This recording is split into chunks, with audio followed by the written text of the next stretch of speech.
Assalamualaikum warahmatullahi wabarakatuh. Innal hamdalillah nahmaduhu wa nasta'inuhu wa nastaghfiruh wa na'udzu billahi min syururi anfusina wa min sayyiati a'malina. May yahdihillahu fala mudhillalah wa may yudlil fala hadiyalah. Asyhadu an la ilaha illallah wahdahu la syarika lah wa asyhadu anna Muhammadan abduhu wa rasuluhu la nabiyya ba'dah. Allahumma salli wa sallim ala nabiyyina Muhammadin wa ala alihi wa ashabihi wa man tabi'ahum bi ihsanin ila yaumiddin, amma ba'du. Alhamdulillah, jamaah yang dimuliakan oleh Allah Subhanahu wa taala, bersyukur kita kepada Allah pada kesempatan malam ini kita dapat kembali melanjutkan pengajian kita. Salawat dan salam semoga senantiasa dilimpah curahkan kepada Nabi kita Nabi Muhammad sallallahu alaihi wasallam, keluarga, sahabat dan pengikut-pengikut beliau yang tetap istiqamah, dan semoga kita termasuk pengikut-pengikut beliau yang mendapatkan karunia istiqamah. Kita masih melanjutkan sedikit tentang pahala di balik azan. Kita sudah membahas ya, di dalam buku ini ada 5 pahala ya. Yang pertama ada pahala besar tak terbayangkan dalam azan, yakni seseorang pasti seandainya mengetahui keutamaan di balik azan itu pasti mereka akan berebut, mereka rela meskipun diundi. Ini menunjukkan keutamaannya. Yang kedua, muadzin adalah pemilik leher terpanjang di hari kiamat, yang nanti dijelaskan oleh para ulama, maksudnya dia akan dikenal karena suara azannya di dunia itu, maka dia dikenal di akhirat nanti. Yang kita katakan pekan lalu, orang yang selalu mengumandangkan azan, melantunkan azan itu, dia akan menjadi selebriti di akhirat nanti, dikenal karena azannya. Artinya dia punya kedudukan yang istimewa. Kemudian yang ketiga, keutamaannya adalah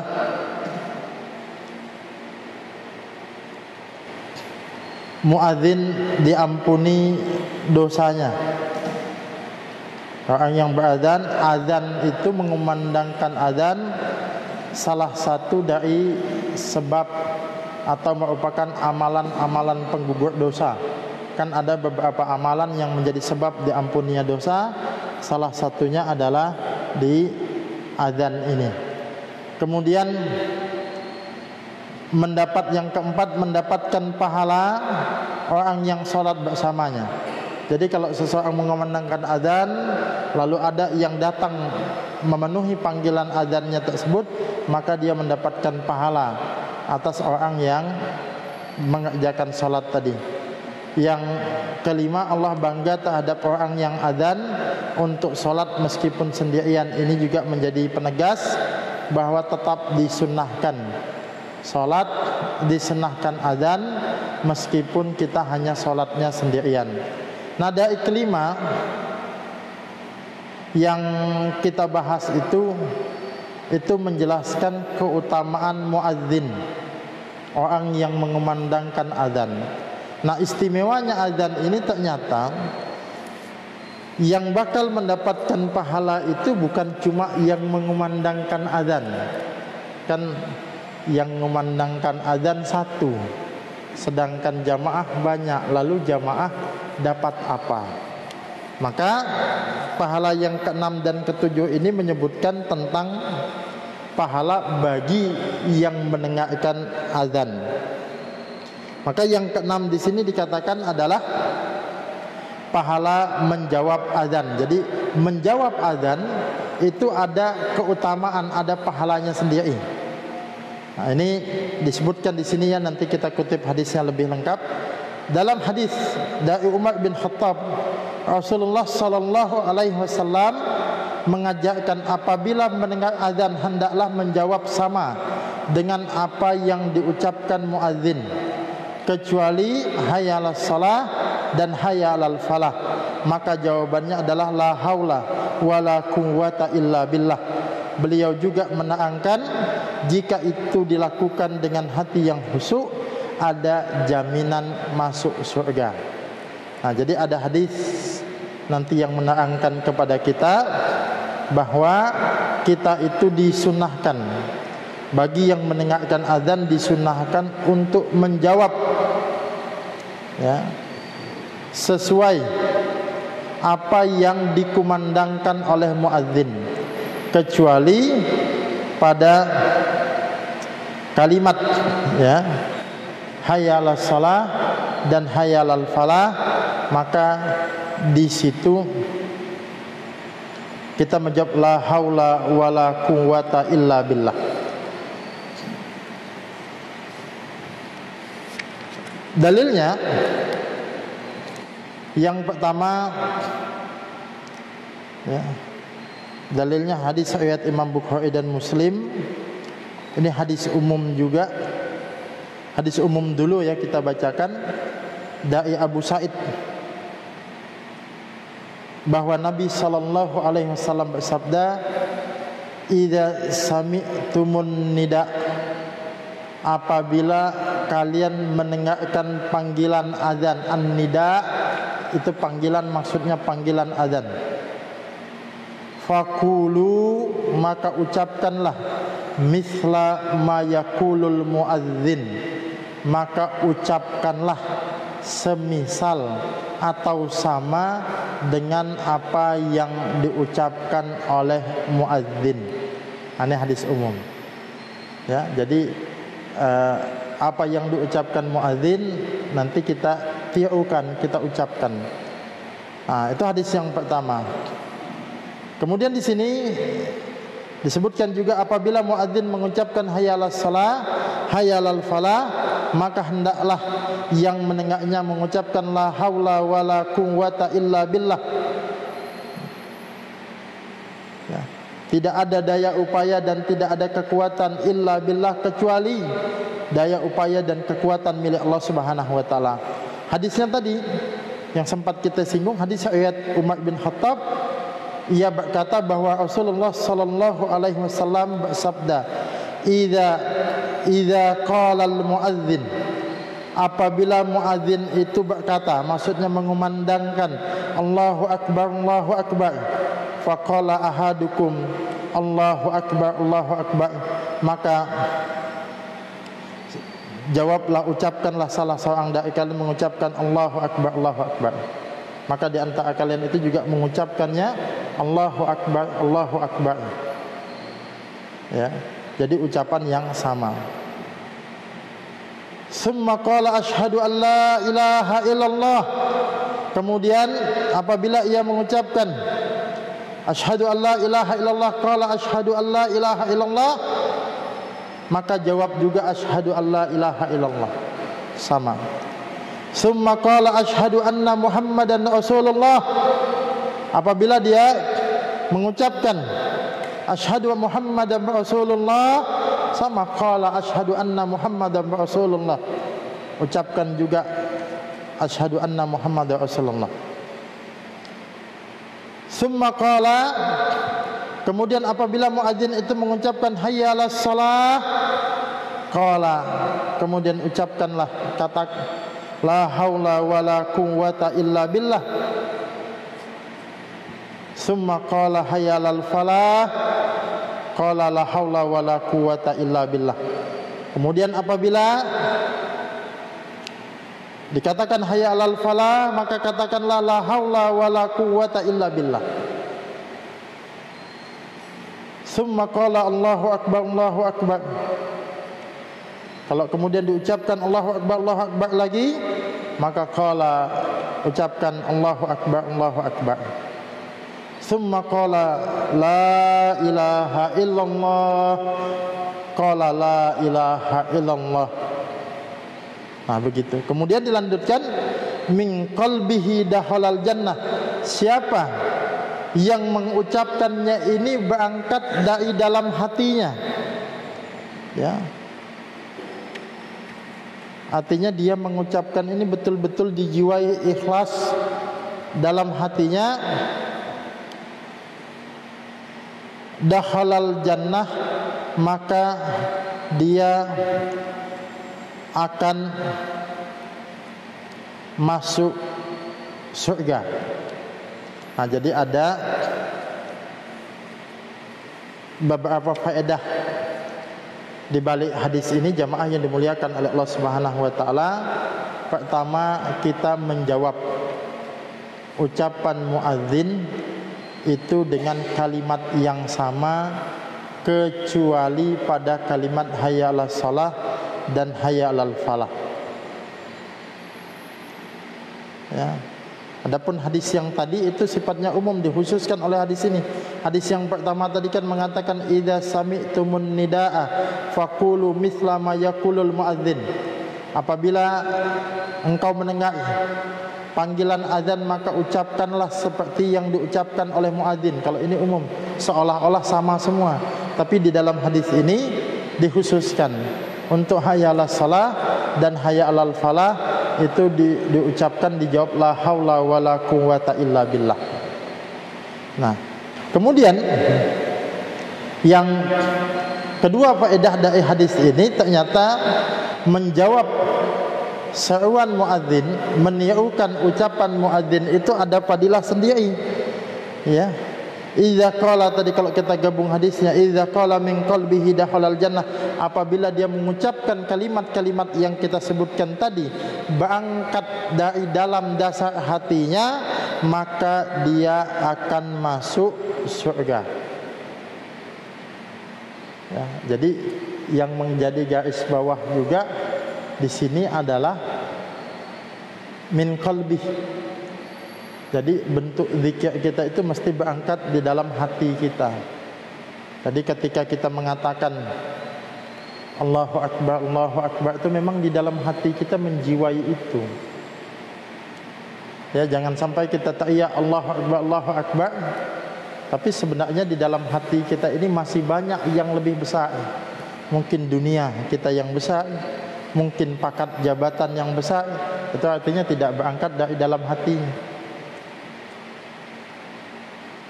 Tapi betul-betul yang diagungkannya itu adalah Allah Subhanahu wa taala.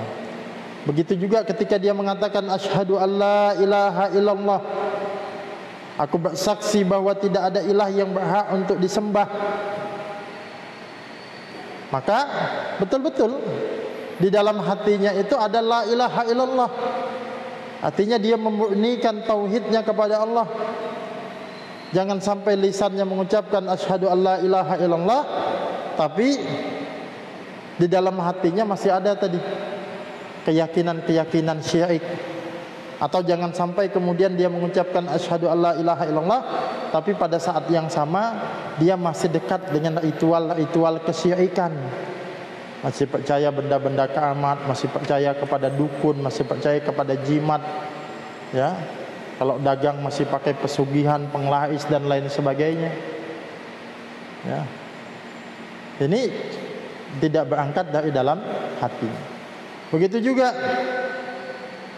ketika dia mengucapkan asyhadu anna Muhammadan Rasulullah, aku bersaksi bahwa Nabi Muhammad itu adalah utusan Allah. Betul-betul itu berangkat dari dalam hatinya mengagungkan Nabi Muhammad sallallahu alaihi wasallam, bukan sebatas manusia biasa, tapi Nabi Muhammad itu punya kedudukannya sebagai Rasulullah, sebagai utusan, sebagai Rasulnya Allah Subhanahu wa taala.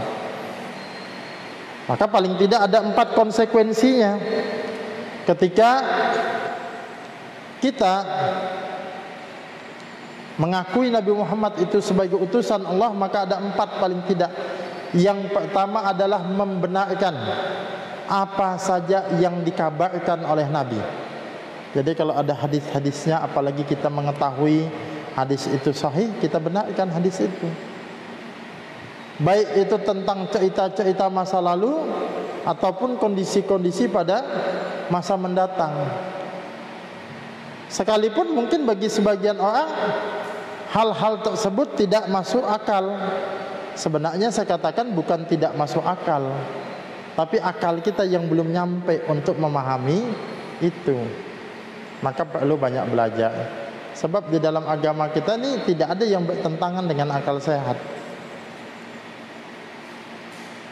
Nah itu ya, membenarkan apa saja yang beliau sampaikan. Yang kedua, mentaati apa saja yang beliau perintahkan. Jadi kalau Nabi Muhammad itu betul-betul kita anggap Rasul, ya kita berusaha semaksimal mungkin untuk mentaati apa saja yang beliau perintahkan. Yang ketiga adalah menjauhi apa saja yang beliau larang.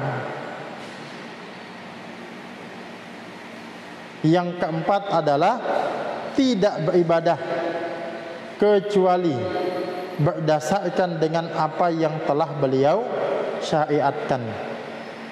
Artinya kita sholat, kita puasa, kita melakukan itu semata-mata mengikuti syariat Nabi Muhammad, tidak mengada-ada di dalam bentuk peribadatan kita. Nah itu betul-betul berangkat dari dalam hati kita.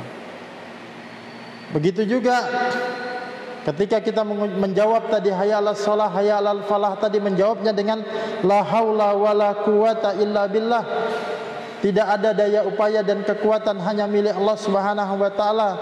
Ini menunjukkan kita sadar betul bahwa kita tidak akan mampu melangkahkan kaki menuju masjid ini, tidak mampu mengangkat tangan kita untuk takbir, tidak mampu untuk meletakkan kepala kita untuk sujud, kecuali itu hanyalah daya upaya dan kekuatan yang Allah berikan kepada kita. Maka oleh sebab itu nanti bentuknya kita tidak boleh sombong. Begitu juga ketika hayya 'alal falah, mari kita menuju kemenangan, lalu kita jawab dengan la haula wala quwata illa billah. Ini juga menunjukkan tidak ada kesuksesan, tidak ada keberhasilan yang bisa kita dapatkan kecuali itu semata-mata adalah karunia dan pemberian Allah Subhanahu wa taala. Itu maksudnya berangkat dari dalam hati itu begitu. Jadi bukan sebatas lisan. Nah, memang problem kita saat ini itu banyak yang membaca sesuatu itu hanya di lisan saja. Apalagi kita Islam mulai kecil, hafal bacaan-bacaan doa itu mulai kecil, terkadang kurang menjiwai. Padahal harusnya ya kita itu menjiwai segala sesuatu yang kita ucapkan. Makanya kan disebutkan di dalam sebuah hadis bahwa Allah tidak akan mengabulkan doa seseorang, doa yang berasal dari hati yang lalai. Ya. Jangan sampai kita minta astagfirullah, aku memohon ampun kepada Allah, tapi semata-mata itu kayaknya di bibir saja. Padahal apa yang diucapkan oleh bibir kita ini itu asalnya adalah hati kita. Makanya bacaan-bacaan sholat itu mulai coba kita paham. InsyaAllah setelah ini menyebutkan ya, atau pembahasan kita tentang bacaan-bacaan sholat. Nanti kita mulai mengenal lagi. Mungkin kita sudah hafal tapi belum tahu maknanya, atau kalaupun sudah tahu maknanya kita belum menjiwai bacaan-bacaan sholat kita itu. Nah, mari kemudian kita amalkan lagi atau kita renungi lagi. Jangan sampai begini. Ini sering saya ulang-ulang. Di dalam ayat itu kan wala taqrabus shalah, jangan kamu mendekati salat, jangan kamu melaksanakan salat wa antum sukara, sedangkan kalian itu dalam keadaan mabuk.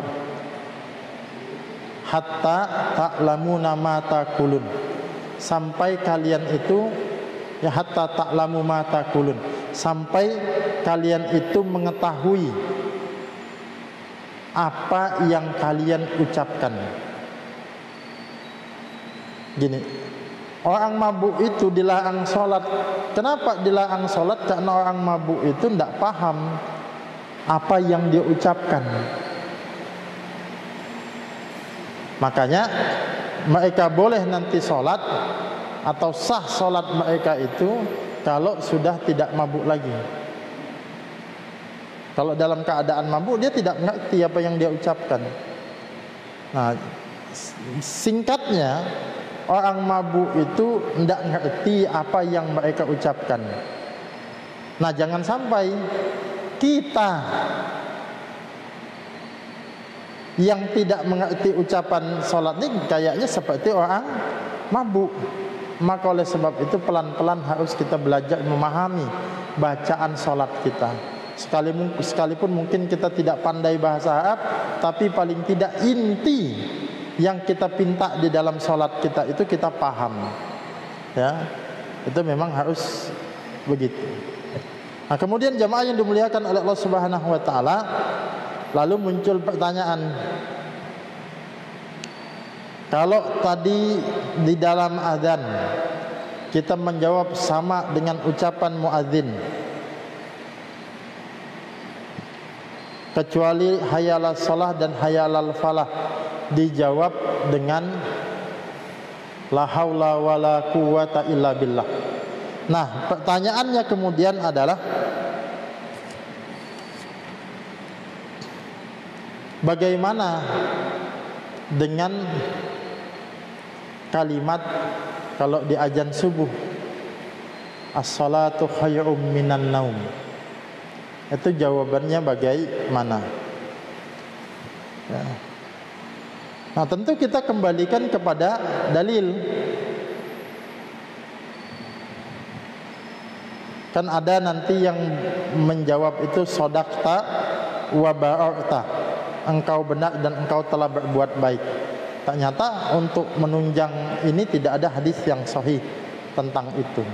Kalau dia tidak ada hadis yang sahih, lalu bagaimana? Karena tidak ada hadis yang sahih, maka kembali kepada keumuman hadis. Idza sami'tumun nidaa faqulu misla ma yaqulul muadzin. Maka ucapkan yang sama dengan ucapan muadzin. Maka ketika as-salatu khairum minan naum, maka jawabannya juga tetap as-salatu khairum minan naum, sama. Ya, kita tidak bisa mengubahnya. Dalilnya apa? Keumuman tadi ucapkanlah sama dengan ucapan muadzin. Adapun hayya 'alas shalah tadi dijawab dengan beda, dia ada dalil khusus yang menunjukkan tentang itu.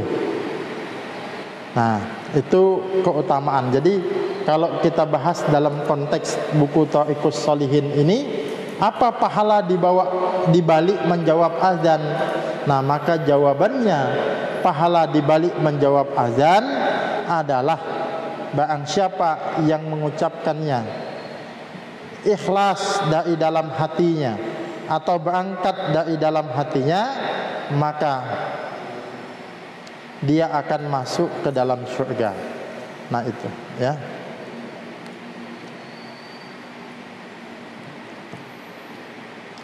Kemudian doa setelah azan.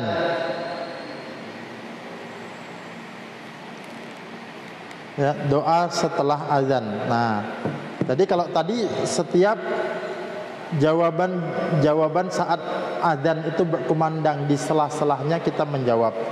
Nah, kemudian di sini ada keutamaan juga doa setelah azan, yakni akan mendapatkan syafaat. Ini kita baca dulu hadisnya dari Jabir bin Abdullah. Rasulullah sallallahu alaihi wasallam bersabda, barang siapa yang mengucapkan setelah azan, Allahumma rabba hadhihi ad-da'wati tammah wa salatil qa'imah ati Muhammadan wasilah wal fadilah wab'athu maqaman mahmuda alladzi wa'attah. Apa di situ artinya? Ya Allah, Tuhan seruan yang sempurna ini dan salat yang didirikan, berikanlah Muhammad al-wasilah dan keutamaan serta bangunkanlah sebuah tempat terpuji untuknya sesuai dengan apa yang engkau janjikan. Niscaya dia berhak mendapatkan syafaatku di hari kiamat. Jadi ada hadis ya yang menunjukkan tentang doa itu. Apa keutamaannya? Ini kan doa kita untuk Nabi Muhammad, maka tentu kita mendapatkan balasan. Balasannya nanti kita akan mendapatkan syafaat di hari kiamat. Ini didukung juga kalau tadi hadis dari Jabir,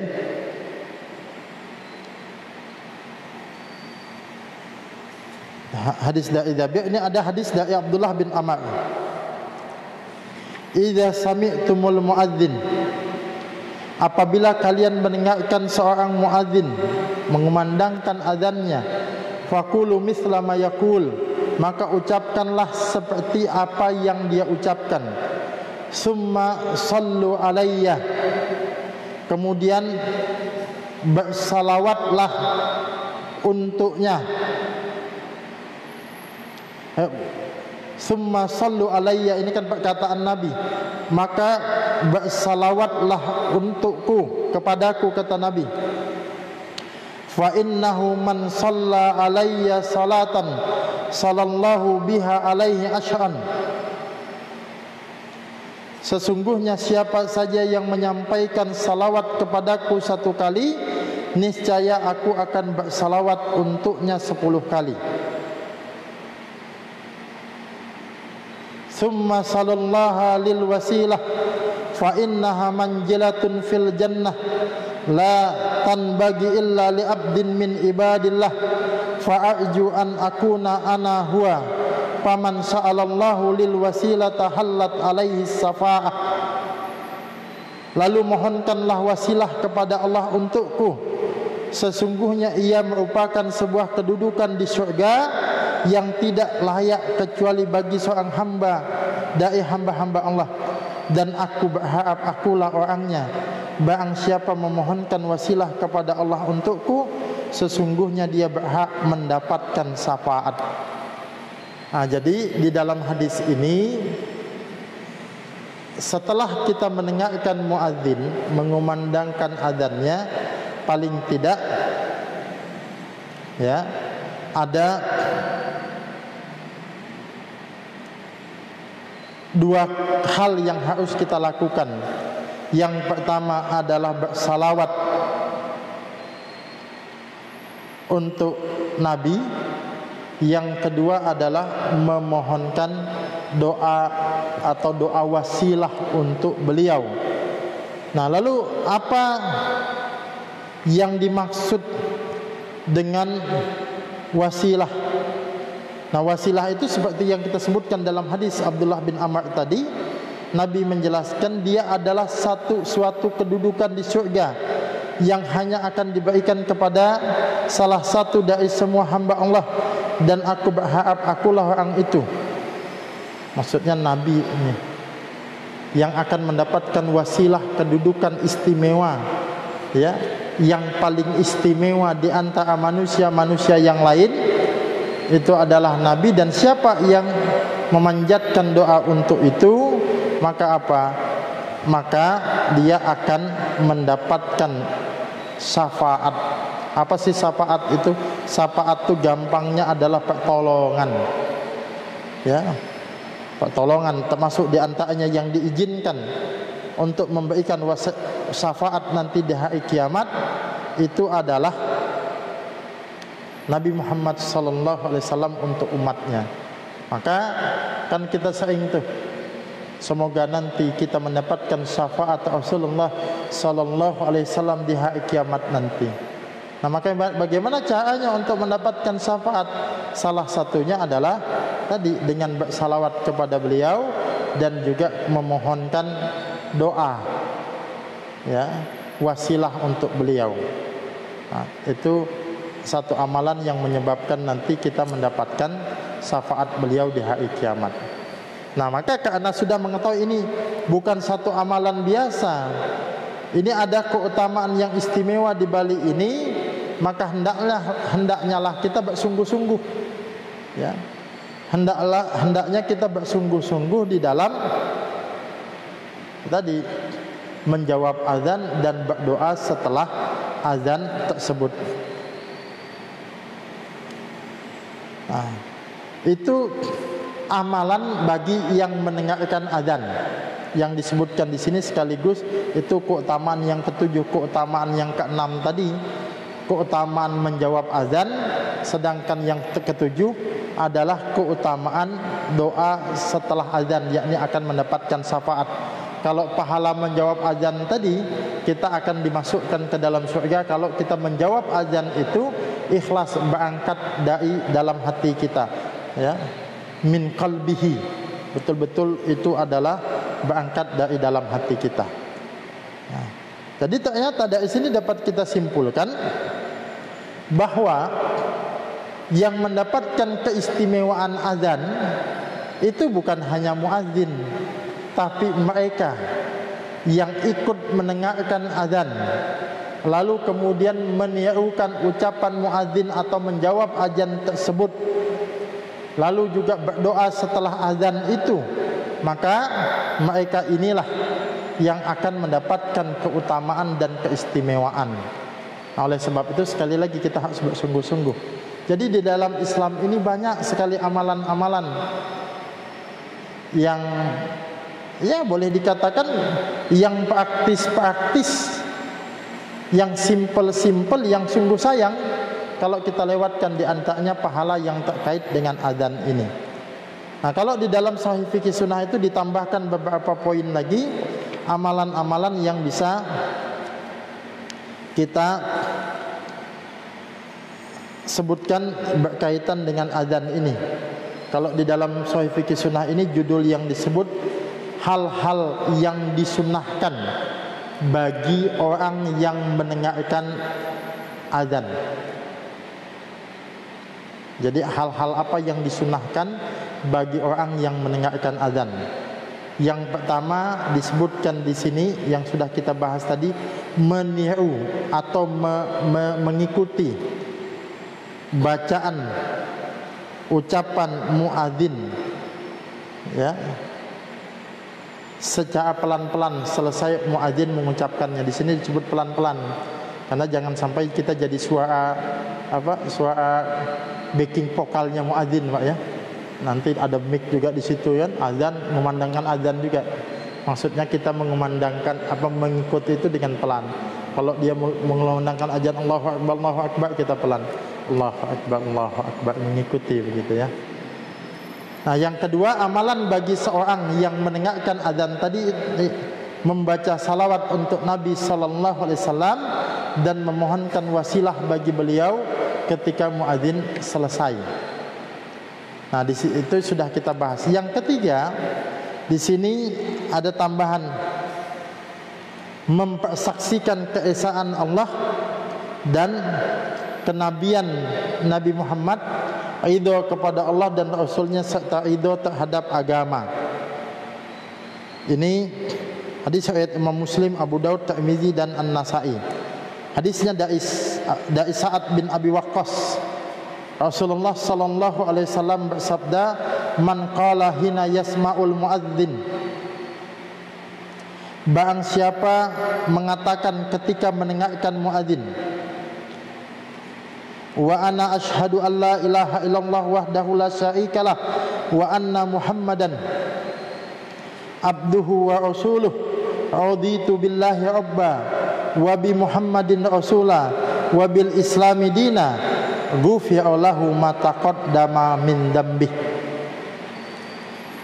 Ya, barang siapa yang mengucapkan dengan doa tadi yang artinya, dan aku bersaksi bahwa tidak ada Tuhan yang berhak disembah kecuali Allah semata, tidak ada sekutu baginya, dan aku bersaksi bahwa Nabi Muhammad adalah hamba dan Rasulnya, aku ridho bahwa Allah sebagai Tuhanku, Islam sebagai agamaku, dan Muhammad sebagai Rasulku, niscaya akan diampuni dosa-dosanya yang telah lalu.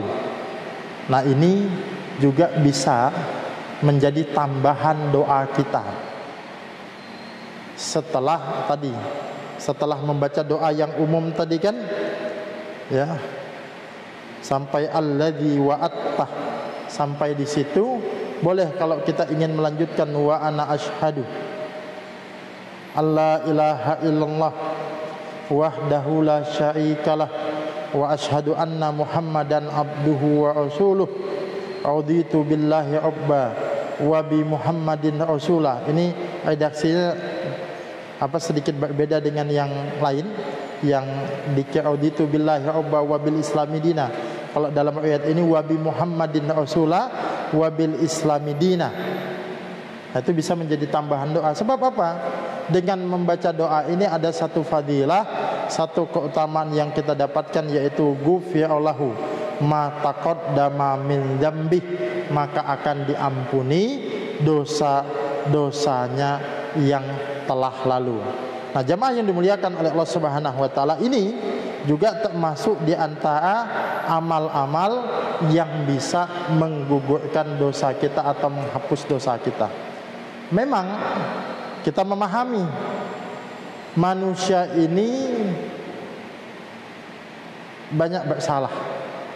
Nabi sendiri mengatakan setiap anak Adam itu pasti bersalah, dan sebaik-baiknya orang yang bersalah ialah yang mau bertaubat. Nah, kita ini banyak salah kita.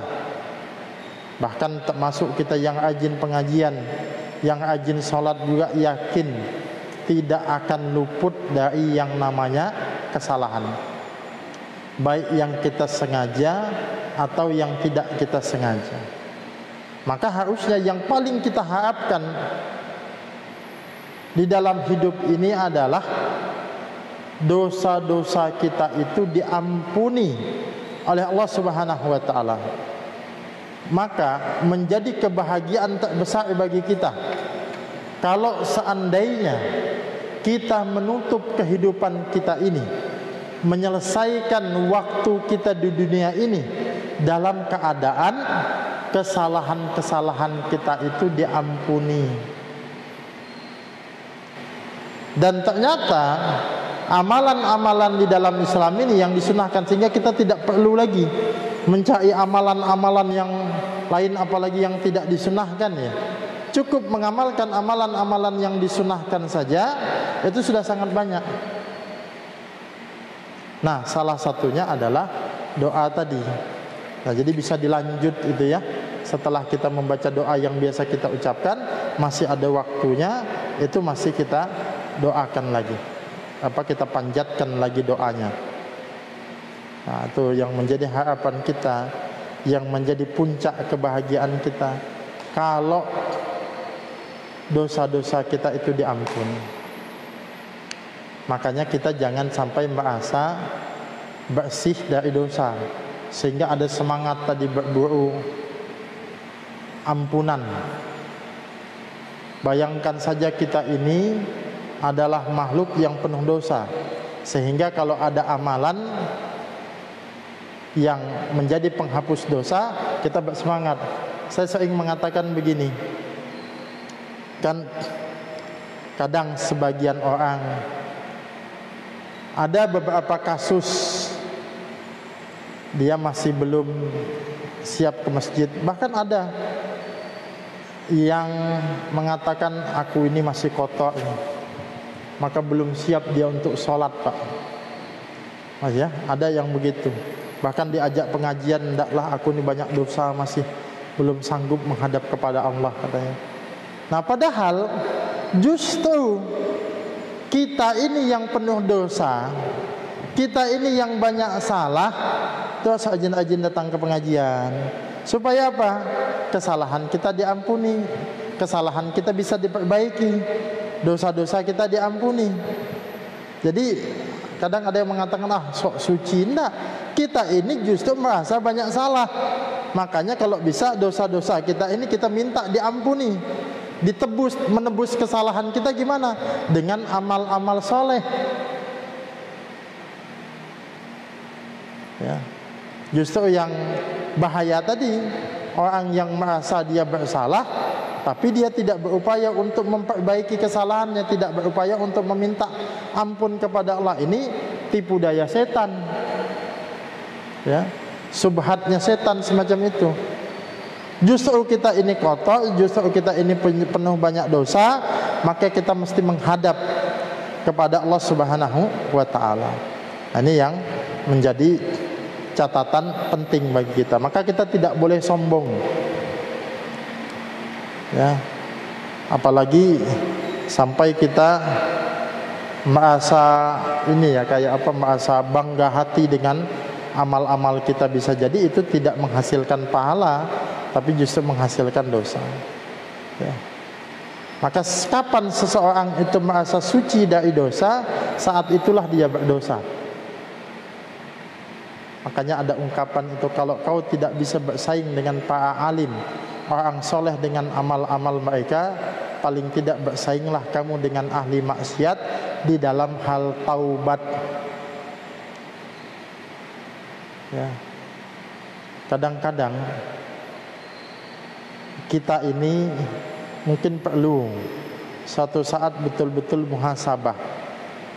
Saya melihat kenapa, mungkin kita pernah juga menyaksikan ada kawan-kawan kita, saudara-saudara kita, mohon maaf sebelumnya itu ya, dunianya dunia gelap lah.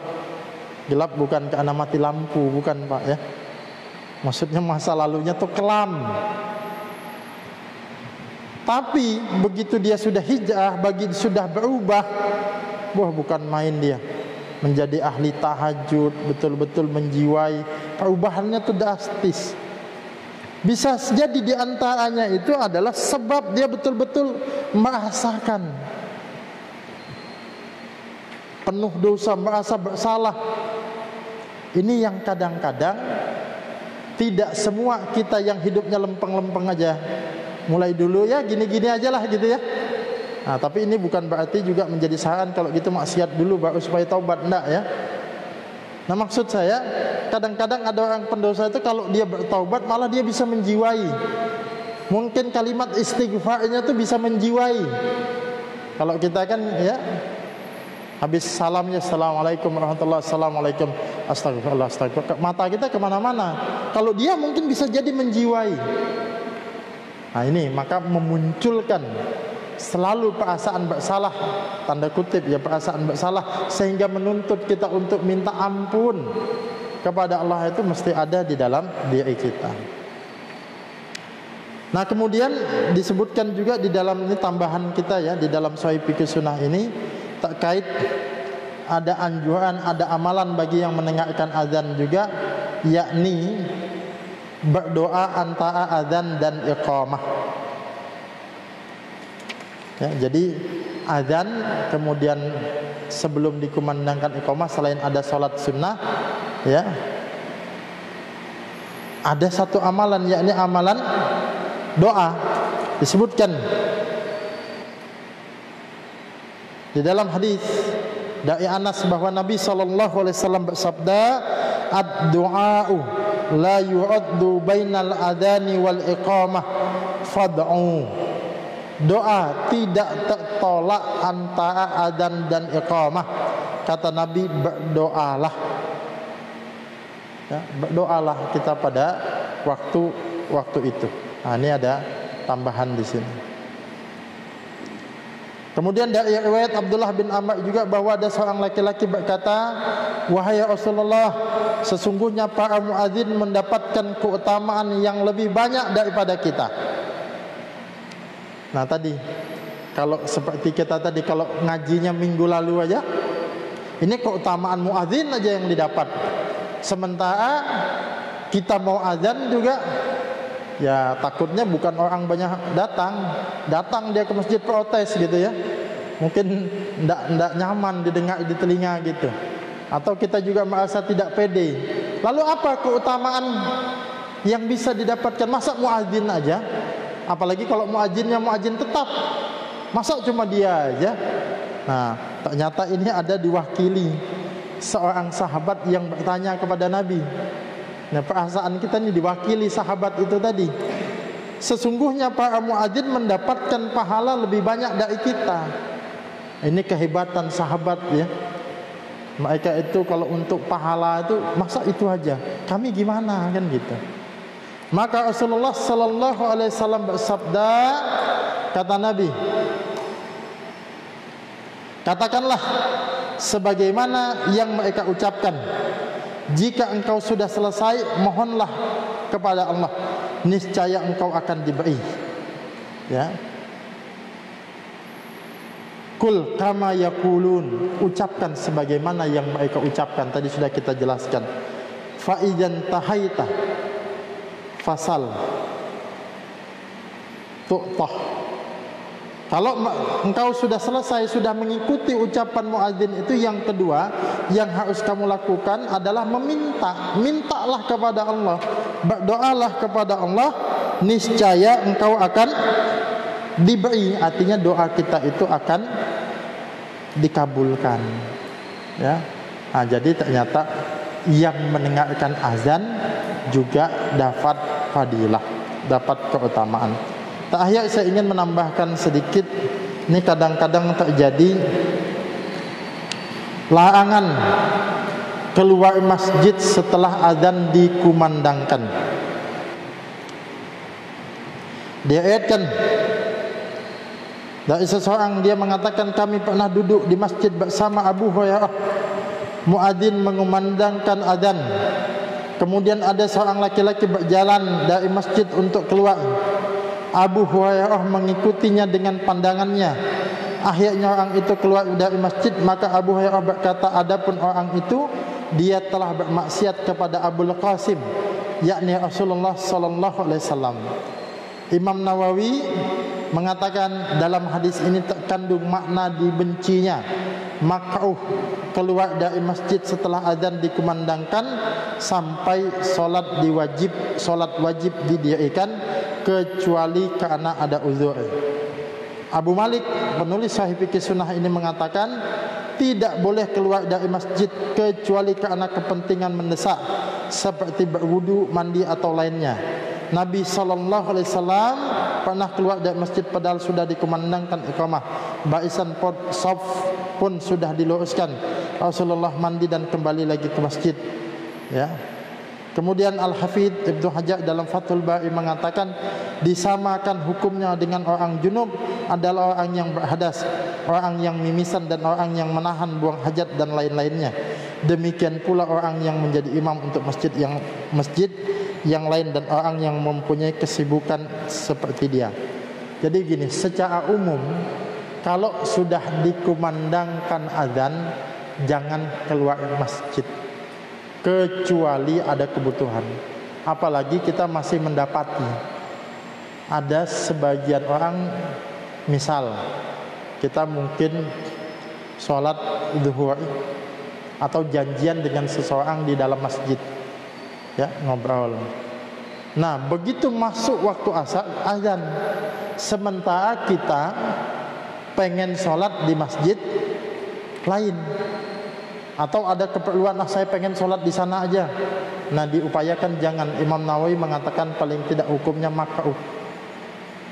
Selesaikan dulu, karena sudah azan di sini, selesaikan dulu. Nah, dikecualikan tadi orang yang tadi berhadas, dia harus berwudu.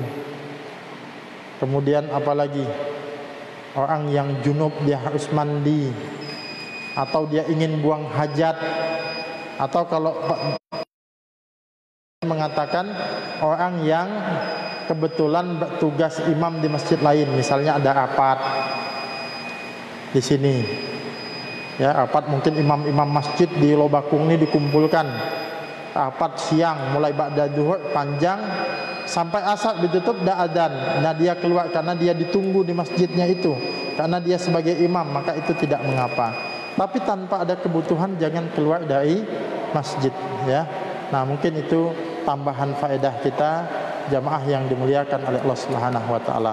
Mudah-mudahan ada manfaatnya.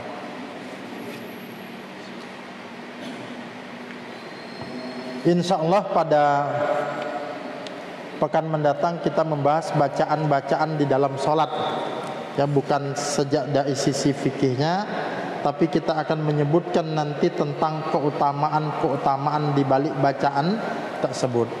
Ya mudah-mudahan kita senantiasa diberikan kesehatan oleh Allah Subhanahu wa taala dan diberikan keistiqomahan untuk senantiasa datang di pengajian ini. Kita tutup dengan doa penutup majelis. Subhanakallahumma wa bihamdika asyhadu an la ilaha illa anta astaghfiruka wa atubu ilaik. Sekian, assalamualaikum warahmatullahi wabarakatuh.